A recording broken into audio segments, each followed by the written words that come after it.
नमस्कार। दूसरा मत यूट्यूब चैनल पे आपका स्वागत है। मैं हूं आपका दोस्त AR आज़ाद। आज हम बात कर रहे हैं उत्तर प्रदेश की, जहां उत्तर प्रदेश की राजनीति और उत्तर प्रदेश की राजनीति का घटनाक्रम बड़ी तेज़ी से बदलता जा रहा है। रोज़ नए नए उत्तर प्रदेश में प्रयोग हो रहे हैं और रोज़ नई नई इबारत लिखी जा रही हैं। उत्तर प्रदेश एक ऐसा प्रदेश है, कहा जाता है कि केंद्र की सियासत उत्तर प्रदेश से होकर गुजरती है और उत्तर प्रदेश जो है वो देश का सबसे बड़ा विधानसभा है, लोकसभा है और जाहिर सी बात है कि उत्तर प्रदेश अपने आप में दिल्ली जैसे लगभग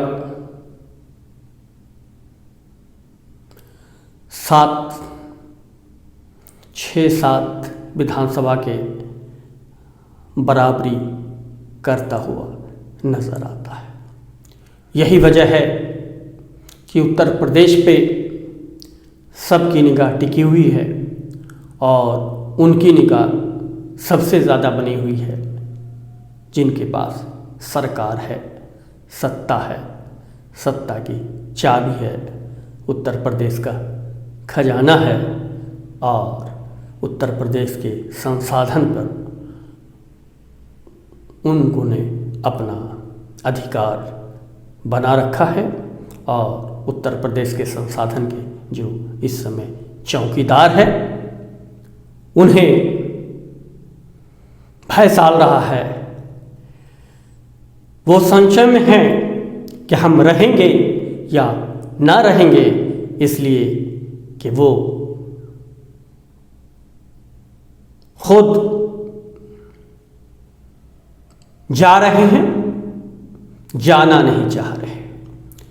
उनकी विदाई की पटकथा लिख दी गई है और धीमे धीमे हौले हौले संवाद भी बोल दिए गए हैं और उनको हटाने की रणनीति, कूटनीति और हर नीति, राजनीति और उनको इतिश्री करने की जो है सारी कवायद शुरू हो गई है और वो अपने अंजाम तक पहुंचने वाली है। जी हाँ, उत्तर प्रदेश के मौजूदा मुख्यमंत्री योगी आदित्यनाथ इन दिनों नाकारे CM के तौर पर प्रचारित किए जा रहे हैं और ये प्रचार उन्हें नकारा कोई और नहीं, वही लोग बना रहे हैं जो कल तक उनकी तारीफ कर रहे थे, उनकी तारीफ़ों की करते थकते नहीं थे और प्रशंसा के पुल इस तरह से पार करते थे, लगता है कि योगी आदित्यनाथ ने यूपी की सूरत ही बदल कर रख दी है और यूपी की सीरत को इस तरह से निखारा है कि लखनवी हवा, लखनवी अंदाज, आबो हवा, लखनवी शीरी ज़ुबान और लखनवी कबाब हर जगह मुहैया है। हर जगह लजीज ज़ुबान है, मीठी मीठी बोली है और अमन व अमान है और ये सब कर गुजरने में योगी आदित्यनाथ कभी पीछे नहीं हटे। लेकिन इलेक्शन आते आते 4 महीना बचते बचते योगी आदित्यनाथ को इस तरह से खलनायक बना दिया गया कि वो ऐसा खलनायक उत्तर प्रदेश में शायद ही किसी मौजूदा मुख्यमंत्री को उसी की पार्टी के लोगों ने बनाया हो, जैसे खलनायक योगी आदित्यनाथ आज बने हुए हैं और उनको चलता करने के लिए यानी जो पटकथा लिखी गई है, जो इबारत लिखी गई है, उसमें अब जो है बीजेपी के जो उत्तर प्रदेश में सीएम का चेहरा होंगे, उस लिस्ट में योगी आदित्यनाथ का नाम नहीं है।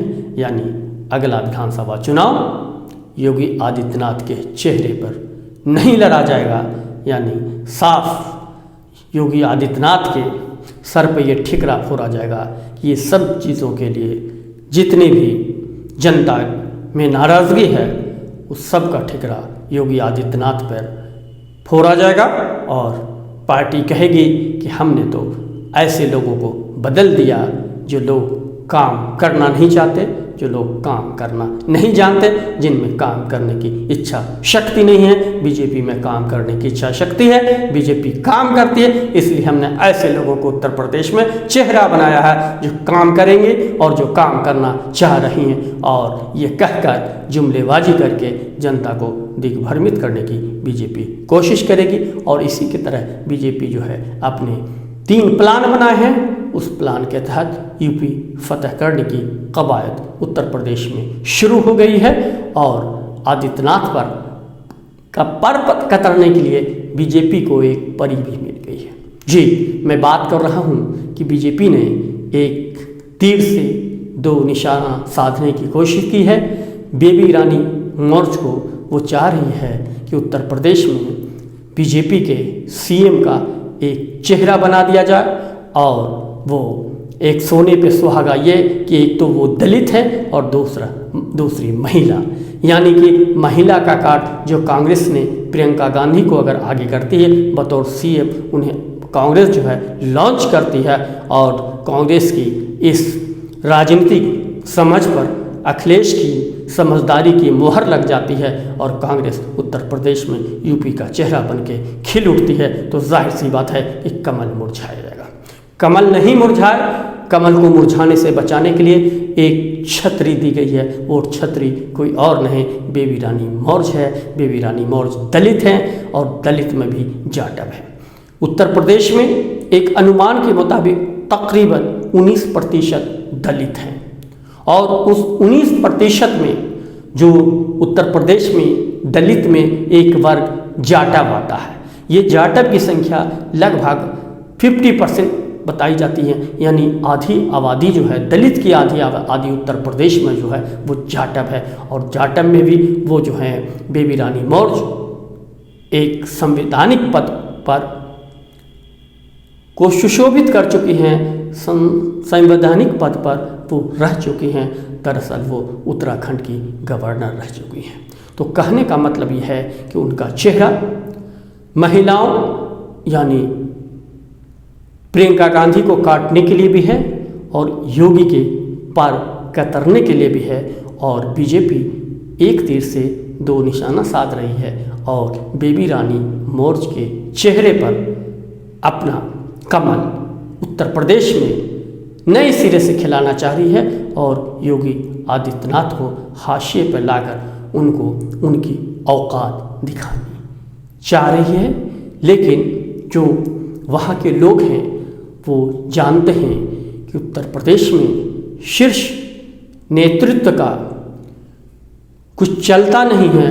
वो चेहरा, शीर्ष नेतृत्व का चेहरा उत्तर प्रदेश में काम नहीं करेगा। इसलिए कि अगर वोटर जो हैं वो योगी आदित्यनाथ के साथ हैं, सब नहीं तो कम से कम 30% जो हैं हिंदुत्व वोटर जो हैं, जो एकदम कट्टर हैं, वो सब योगी के साथ हैं। लेकिन 3 से 4 महीना का जो समय बचा है, उस समय में शीर्ष नेतृत्व कैसे अपने बीजेपी के कट्टर कार्यकर्ताओं को योगी से दूर करने में कामयाबी दिखाते हैं और योगी कैसे उन्हें अपने बनाए रखने की कोशिश करते हैं। ये दोनों तरफ से जद्दोजहद चल रही है। इस जद्दोजहद में कौन जीतता है ये तो 2022 में जब विधानसभा का चुनाव होगा और जब चेहरा का विधिवत रूप से खुलासा हो जाएगा तो बात सामने आएगी और उस नतीजे के बाद सामने आएगा कि योगी ने उत्तर प्रदेश में जो है क्या खेल किया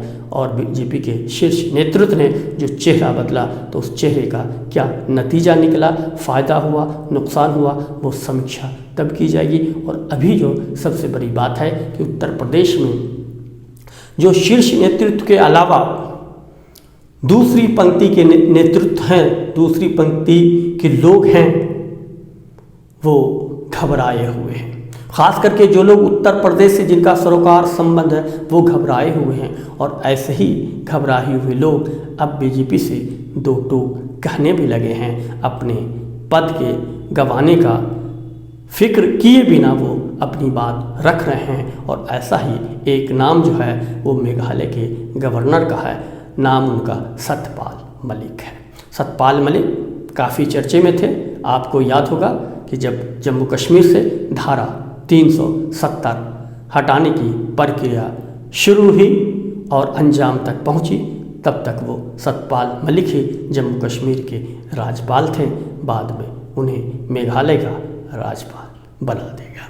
खैर, ये सत्यपाल मलिक ने किसान आंदोलन पे सरकार को घेरने की कोशिश की है। और आप घेरने की कोशिश न कह सकें तो आप इतना मान लें कि सत्यपाल मलिक ने अपनी पार्टी को, बीजेपी को, अपने शीर्ष नेतृत्व को और अपने केंद्र सरकार को ये सुझाव दिया है कि वो किसानों की बात माने, किसानों के साथ वार्ता करें, किसानों के साथ बातचीत करें। इसलिए किसान जो है वो हटेंगे नहीं। किसान जो है, सरकार को जो है किसान के से बात करनी नए सिरे से शुरू करनी होगी। इसलिए कि किसान की जो मांग है उसकी अनदेखी ज़्यादा दिन तक नहीं की जा सकती है।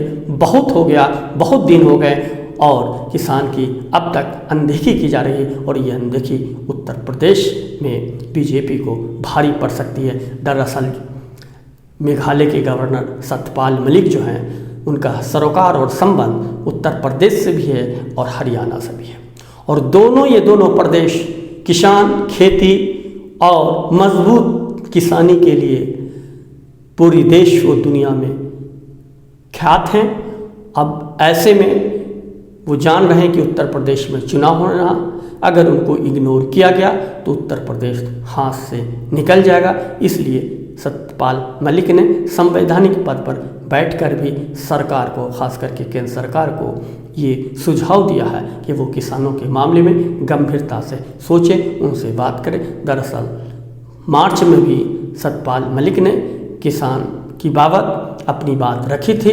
दरअसल सत्यपाल मलिक जो हैं वो जाट से बिलोंग करते हैं और उनका ये मानना है, या किसी भी जो है समझदार आदमी का मानना होता है कि पद आती और जाती रहती है, लेकिन समाज जो है वो सदा रहता है ज़िंदगी में भी, और ज़िंदगी के बाद भी उन्हीं के साथ रहना, जीना, मरना है। तो सच बोलने में गुरेज नहीं करना चाहिए। और 7-7.5 साल गुजरने के बाद अगर बीजेपी के कुछ लोगों में सच बोलने की हिम्मत आ जाए तो इसे जो है शीर्ष नेतृत्व को गलत नहीं मानना चाहिए, बुरा नहीं मानना चाहिए।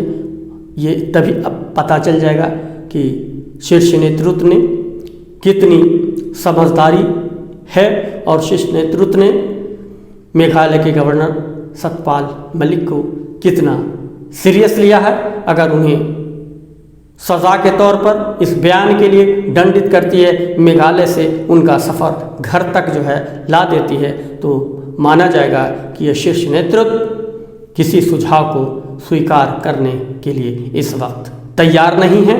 इसलिए उनको सुझाव की ज़रूरत नहीं है, वो खुद एक्शन लेते हैं, खुद फैसला करते हैं और उस फैसले को सिर्फ वो इम्प्लीमेंट करवाते हैं और लोगों को कहते हैं कि हम जो कहें उस पर तुम मुहर मारो, तुम उस पर लब्बैक कहो। और जो लोग लब्बैक नहीं कहेंगे उन्हें वो सज़ा देने के लिए तत्पर और तैयार बैठे हैं। और अगर सत्यपाल मलिक को, जिनका झुकाव किसान के तरफ है और किसान का भी इन बयानों के बाद जो है झुकाव सत्यपाल मलिक की तरफ है, इसलिए कि सत्यपाल मलिक ने एक बात जो है वो केंद्र सरकार से, प्रधानमंत्री से, गृह मंत्री से मिलकर भी कहा कि मौजूदा केंद्रीय कृषि मंत्री किसानों से बातचीत करने में सक्षम नहीं है। उन्होंने एक संदेश भी दिया है कि मौजूदा कृषि मंत्री जब किसानों से बातचीत करने में, उनकी समस्या को हल करने में सक्षम नहीं है, और तब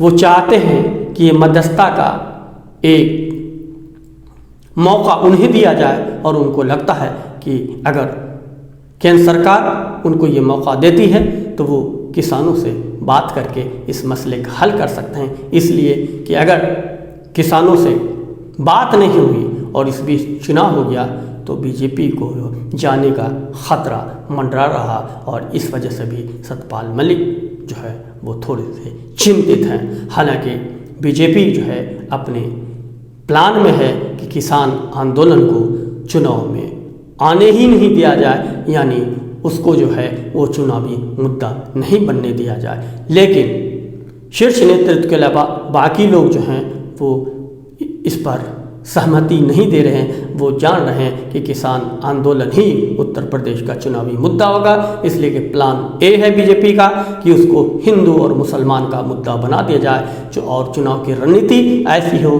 कि वो मुद्दा सब मुद्दों से भटक कर जो है वो हिंदू मुसलमान के तौर पर आ जाए। लेकिन अब ज़्यादातर बीजेपी के लोगों का भी मानना है कि अब उत्तर प्रदेश में कुछ ऐसा मामला रहा नहीं कि हिंदू मुसलमान जो है वो आने वाले विधानसभा चुनाव में एक बड़ा मुद्दा बन सकता है।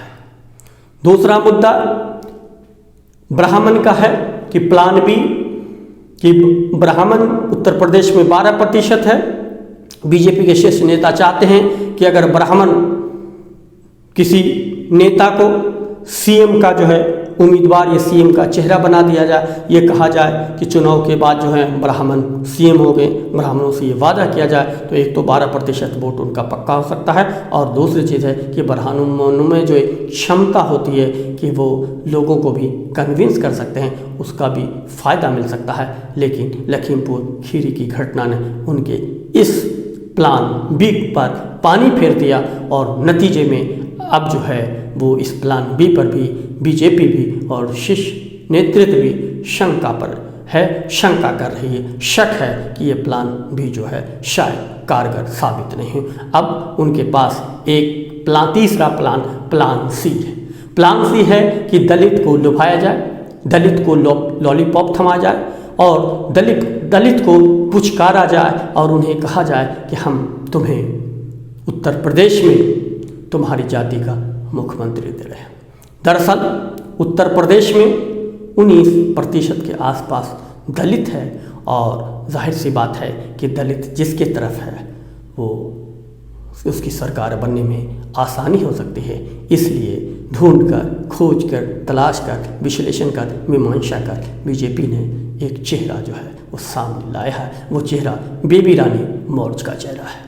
जी हाँ, बेबी रानी मौर्य संवैधानिक पद पर रही हैं, और वो उत्तराखंड की गवर्नर रह चुकी हैं, और उन्हें पेश किया जा रहा है ताकि दलित खुश हो सके, और दलित अगर खुश हो गए तो फिर उनके लिए जीतना आसान हो सकता है। इसलिए कि कुछ न कुछ ब्राह्मण वोट उनके साथ होंगे, और जब ब्राह्मण वोट उनके साथ होंगे तो जाहिर सी बात है कि वो अभी तक केंद्रीय गृह राज्य मंत्री को इसीलिए बर्खास्त नहीं किया है, लोगों की मांग को नज़रअंदाज कर रहे हैं। पार्टी के भीतर भी जो लोग हैं वो भी कह रहे हैं कि उनको सरकार से जो है वो चलता करना चाहिए, बावजूद इसके शीर्ष नेतृत्व उनको इसलिए नहीं चलता कर रहा है कि दलित और ब्राह्मण का गठजोड़ उनके साथ हो जाता है, तो जाहिर सी बात है कि बीजेपी की नैया किसी न किसी तरह से पार उतर सकती है। लेकिन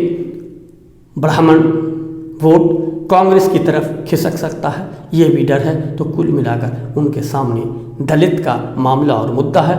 वो जानते हैं कि उत्तर प्रदेश में दलित वोटर पर अपना कब्जा और आधिपत्य जमाए रखने वाली मायावती इस बार डरी हुई है, सहमी हुई है, और केंद्र सरकार की एजेंसियों ने उन्हें इतना डरा दिया है कि दलित वोट धीरे धीरे उनसे दूर होते जा रहे हैं, और दलित वोट को, दलित वोटरों को कहीं न कहीं जो है अपनी भी जगह बनानी है, अपनी ताकत दिखानी है, अपनी पैठ बनानी है। तो इसलिए वो भी सौदा करने के पक्ष में होते हैं, तो ये कोई बुरी बात नहीं। अब उन पर ये निर्भर करता है कि वो बीजेपी के साथ जाते हैं, कांग्रेस के साथ जाते हैं, समाजवादी पार्टी के साथ जाते हैं, ये कोई और अलग रास्ता चुनते हैं, ये एक सवाल है। अब ऐसे में ये है कि ये plan A, plan B, plan C तीनों पर जो है बीजेपी काम कर रही है, लेकिन उसने एक चीज़ ये तय कर लिया है कि अगर हम योगी के चेहरे को नकार देते हैं और सारा ठिकरा योगी आदित्यनाथ पे फोड़ देते हैं, तो इससे केंद्र सरकार और बीजेपी की छवि बची रहेगी, बरकरार रहेगी। देखना है बीजेपी का ये तुक्का कितना कारगर होता है, और ये इसके लिए 4 महीने इंतज़ार करना पड़ेगा।